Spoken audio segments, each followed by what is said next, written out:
mental healing. So far I've made 2 videos about it. In video 1 I took up this placebo research, especially with a focus on Bruce Lipton, Intelligent Tan, and with Joe Dispenza. You are your placebo. These are very easy to understand, great introductions to the topic. In the second video, Mental Healing 2, I actually recapitulated the military mystic research, especially on the basis of Russell Targ and Dean Radin, which I called Spiritual Foundations, which now also includes military mystic research, and today I'm coming out himself. I was once diagnosed with a 5mm tumor on my left breast, so I also came from the doctor and had my sonography passport photo of the tumor. Of course, she made exactly the same pressure. Hey, immediate X-ray diagnostics this evening. Cancel all appointments, and I'll tell you a good doctor. So she said that it was very nice, but it pumped a lot of fear of death into me, so that I also found it exciting that he was able to experience what goes on in doctor-patient communication. That was horrible, and because I knew that if I let the lady's energies inside me like that, then my immune system would collapse in a short time. But I need that.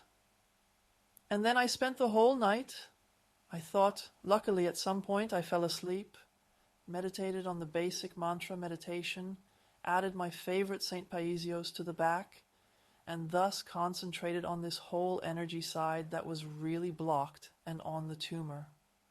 I actually didn't expect that much, I admit. And the next morning, when I actually had an X-ray diagnostic appointment, I took my friend with me to hold hands, and then the doctor said there was nothing here. Yes, I said that's not possible. Here we have the passport photo of the sono of the tumor. It has to be there. It was still there last night. Then he says, we have now taken 2 photos, and what is outlined in gray here must appear marbled in white on both photos. See what? No.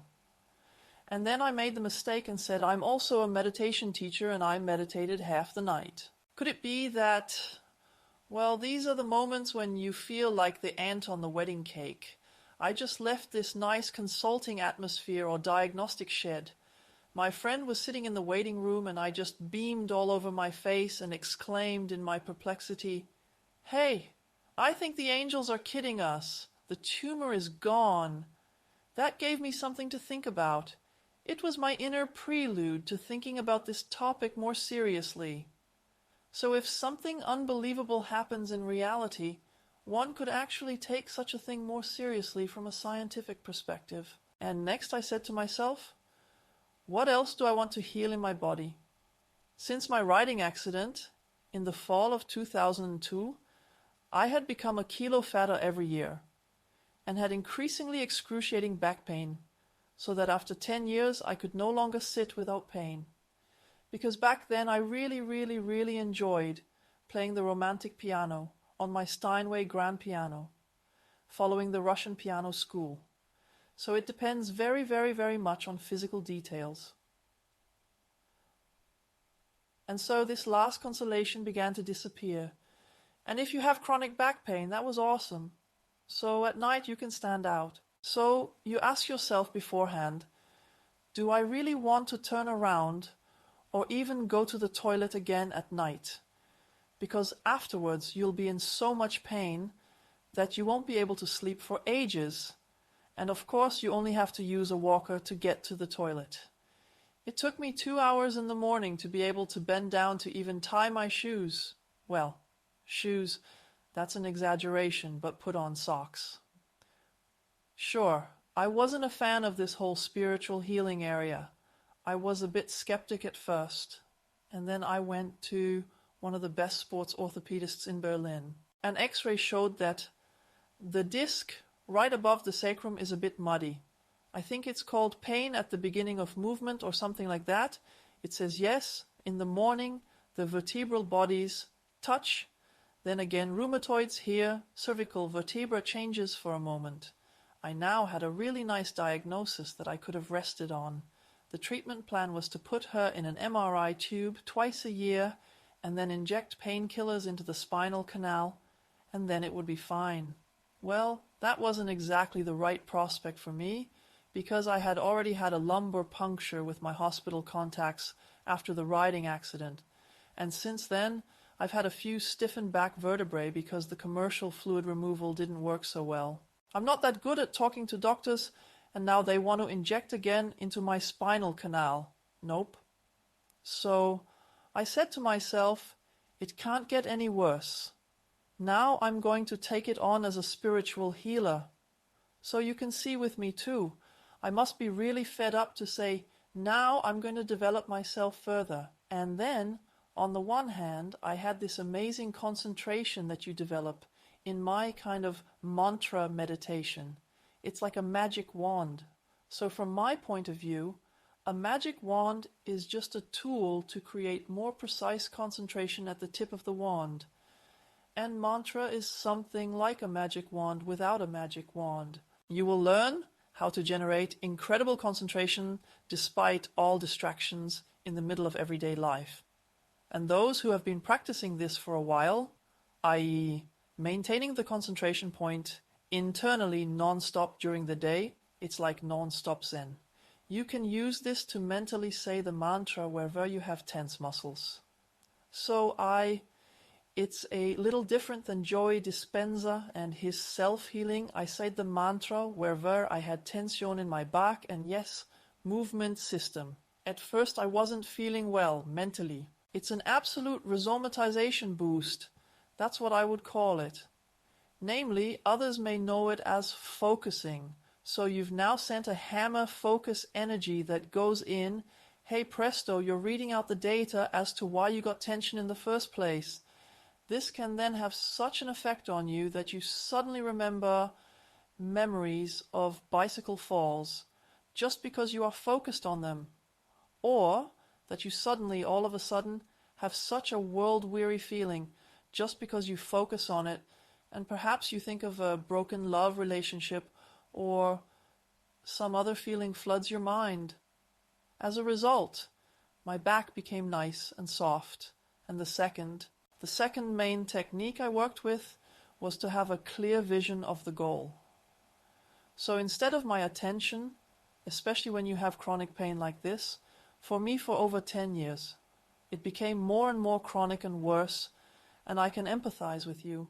How a day like this begins that you feel before you too, just kind of moving in bed, thinking, how am I going to get through the day? How can I get this organized, i.e., with more vision than a pain patient? The demands become small. Do I really even want to go shopping today or something? Do I want to cook something for myself? So I did exactly the opposite. I had built up the greatest possible vision for myself, namely that in a year I would be able to jog again, as someone with a mushy disc right above the sacrum, that in 2 years I would be in better jogging shape than ever before. Well, if you really love sports, you yourself are the toughest opponent and can be wonderfully discouraged. And otherwise, I did what always came to me intuitively. So actually, my perception expanded to many possibilities. Aha! After the first 2 hours of pain, you can at least move around, and then you can do the former jogging round there around Krummelanke and Schlachtensee. Of course, it's extremely embarrassing when fat or very old joggers easily overtake you. Then I came across everything I say about going barefoot these days, including the literature on it. I threw away my jogging shoes, and this is exactly what happened in a completely natural way, which at first sounds like a supernatural thing. So I had a vision of what should work again. I wanted it. And that happened. Afterwards, I found it exciting to try out these spiritual healing things with friends and acquaintances. So not as a professional, you're not allowed to do that here in Germany. Sure, I could call it healing through ritual and prayer, I can do that. But it was important to me to have some feedback first. That was just with a pianist, so I did remote treatment from a distance. So not something with healing touch or laying on of hands. It was clear to me that I would only need my hand when I was with a person live, to help me concentrate. But of course I can also direct energy without any physical aids. And what was also important to me was to eliminate the placebo effect, i.e., not to say when I should do something.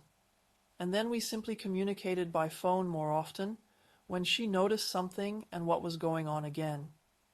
That was a lot of work because all I really wanted to do was, I admit I'm not that knowledgeable about anatomy, and I just wanted to get rid of an inflammation of the optic sheath, but I uploaded her body data into my body system. You can listen again to my introductory lecture on clairvoyance and clairvoyance. And then I realized, hey, the entire neck and shoulder system is as hard as a rock. I would have to get it soft again and without a massage, all through pure concentration, just like I had worked on my back before. On top of that, she was very prone to depression at the time, and what is also possible is what masters call energy transfer. In fact, it is the synchronization of brain frequencies. So if you can control your brain yourself, instead of it always just adjusting to ambient frequencies, that is the stupidest possible state. So when you start to control it yourself, actively determine and control your own basic feelings, and also try to maintain them in the environment that is completely different, then you are an individual personality in the emotional area. When you start to control what's going on in your head, instead of just thinking about it, you'll notice that most of the thoughts you have aren't yours at all. You pick them up from the environment. You are already telepathic, but what remains is to become an individual personality. And the way to get started is this non-stop mantra meditation. Steer, steer, steer, keep your focus, own your own focus, instead of being carried away like in white water. So I often transferred brain frequencies, so to speak, but then you notice that when you work healingly, the other person really wants a change, because otherwise it's like an organ transplant. They then simply reject the energy again. I found it exciting when I was with my friends. There was someone who was a chronic pain patient, so a really mangled ankle from an accident that he shouldn't be putting too much strain on, even treated when nothing helped anymore. If I didn't say anything beforehand, but just took the pain away, that worked too. What was fun for me was because, as I said, brain frequencies can be transmitted via WLAN without any additional aids. This was also, so to speak, a dream job among my friends. Music concerts. Music concerts too, yes. How should I put this? So, creating a great atmosphere. That was also from my own training times, training practices, which I chose for myself, so to speak, as a little intern for myself. So as someone who doesn't dare to give concerts on the grand piano, after my most successful concerts, it was also a big failure. So again, the unknown pianist, because it was important to me to work with feedback, this time the entire concert hall said, yes, she can play again now. Her arms are fine. But still that stage fright before. So these high achievers who put themselves under so much pressure, I thought they were playing. That was super brilliant. Then I said, okay, tell me the starting time, and then it's really important what the concert is about. So what kind of vibe do you want? I have to modulate and create this within myself beforehand. So this is supposed to be deep calm, peace, or something like that. And we often agree on a mixture of, so to speak, the highest spiritual love, plus a dash of eroticism, and then something like that. So to speak, first energy contract with her. And because it's clear that a good concert doesn't just live from the physical sound that you create, but wow, first you hear the sound before you play it. And then you have a vision of how you can create what is in it is now playing to you with the physical sound, i.e. on the modulated, and it is simply a physical carrier wave.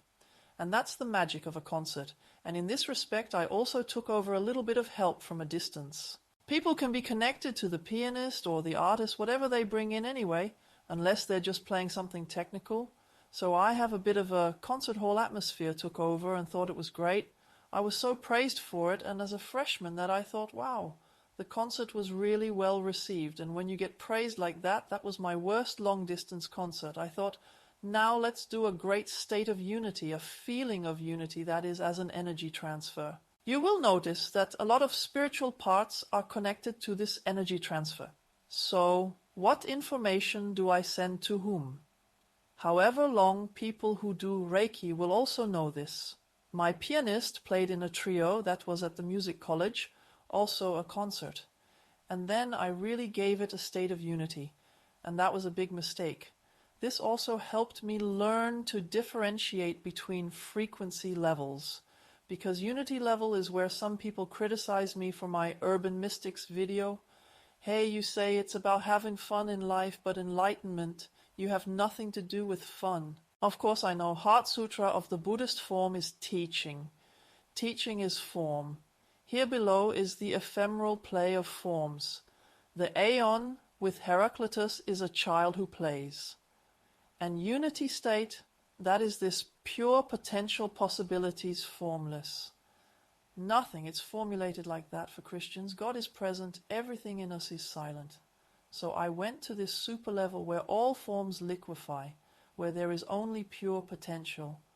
Yes, it's like a black hole, it's concentrated pure energy, and especially as a spiritual healer, it's of course cool. That's the level when someone here has really tense muscles and everything. The higher the level is, the faster you can liquefy malforms. So let's compare. The disease is now something like a really poorly designed ice cube, and of course you're trying to bring in energy to dissolve this misshapen shape and thus liquefy it. And what's even cooler is that if you, of course, make it gaseous, and that the state of unity. So I had previously worked a lot on this level of unity in order to resolve incorrect forms. And I have now brought this energy into the concert hall, and is of course concentration work on my part, transferring energy to her as a pianist and to the hall. And of course I was really excited to see how I would be praised on the phone. The answer was, well, that followed in the evening. With a Russian accent, Sabina, what did you do? I was so aggro and I had to lead the trio like that. It was all so slow. All the energy in the room died out, and the listeners in the concert hall said it was as boring as church. Yes, and that's how I learned that when you transfer concrete forms, it's suitable for musicians. It's a game of formulas. But just don't send musicians to the concert in a uniform state. So that was meant kindly, and I was completely wrong. This is from my time as an apprentice, but I think you can learn a lot from examples like this, and I don't want to idealize myself here. We are here in nice Germany, and I don't want to take any work away from the pharmaceutical companies, and we aren't even allowed to make diagnoses. Anyone who is a naturopath knows all of these legal frameworks. In this respect, I will word it carefully here. So I really don't feel like working in such a spirited way under such conditions. Maybe something will come along in my life. But what I really like to do is, let's say, in this area, what is called coach psychological counselor. Counselor, because from my mystical or clairvoyant point of view, there are of course a very shortcut way to get rid of depression. Here on YouTube I have of course also posted funny videos. Goodbye Depression or Top 10. Craft instructions. How do I get depressed? This is still a general coaching market. For me, it is really easy to perceive a person. So I download the data and then notice what kind of, let's say, cautiously, energy or biographical things happened there, so that this depression is still in this person to this day. Yes, I don't give diagnoses, I just follow energetic patterns. And above all, people who have an ADHD diagnosis, they are often sensitive people who are not disturbed at the moment, but are keenly aware of their surroundings, record the environmental data with high precision, but then confuse what they perceive with themselves as perceiving rather than sounds. Maybe everything is a bit abstract now. In short, I like to work with questions instead of diagnoses. Yes, so Yes. How should I make a diagnosis? For example, there was someone who had 2 types of chronic skin diseases. I put my USB cable over it, so to speak, and then I simply asked him, simply because it immediately appeared in my body, tell me, was there one thing in your life that really scared you? So I'm just asking, purely by chance, is that true in this case? And then, of course, I can give you exercises on how you can easily resolve it or do something in that respect. And I'll keep my paws out of it. So my level of work at the moment is not that of diagnoses. I don't make those. For me, you're not somehow depressed, schizoid, or Asperger's, but I just assume I transfer your energy system into mine, so I'm in your skin for a while and try to develop something with you that works for you and is consistent. Every person is unique. Everyone has a different biographical story. For me, no 2 people with ADHD are the same. It's such an egalitarian culture here. For example, if you eat a lot of sugary stuff, that in itself, this is what makes such an unstable personality. So you just have to look at what you want to change. What I also enjoy is creating relationships within myself, so I don't have to have a whole group that represents someone. All your data is stored in your own life system, the system. Nothing will be lost. You don't have to be afraid. And if you are perceived lovingly, are all the relationships, what relationships your father had with you or your mother, or in your current relationship, what are your partner's basic feelings? Maybe you only treat yourself condescendingly, or maybe everyone, so that you too doesn't relate everything to you. What are his basic feelings about himself? What are his basic feelings about you? What are his current feelings about you? All these perception possibilities exist so that you can pretty much get out of fantasies about yourself and my concrete data. So the physical stuff, because I don't feel like doing it yet. My main goal is that your life feels playful and easy, that you increasingly become the person who shows up as you are meant to be, and that you live up to your potential. This will allow you to let go of a lot of compensatory things and substitute satisfactions, and you will show yourself in a beauty and strength that you will like.